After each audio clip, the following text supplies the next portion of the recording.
Yo, tüşənmir. 3 gündür oradadır. Vallahi. Qadir gözdə ha.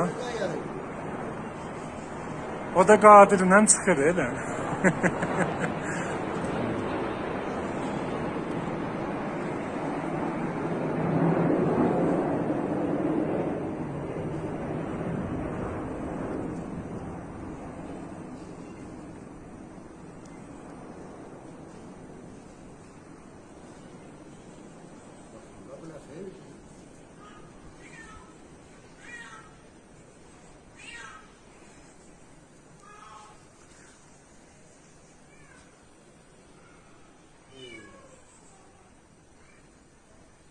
Anlamıyor, ona kanıyor.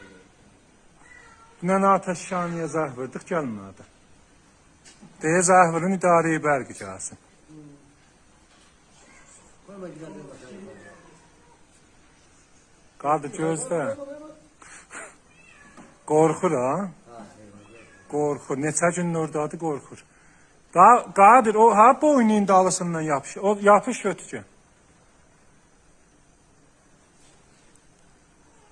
Ha, da əl atanmaz. Elə onun həssas yeri oraydı. Gözdə ha, Qadir.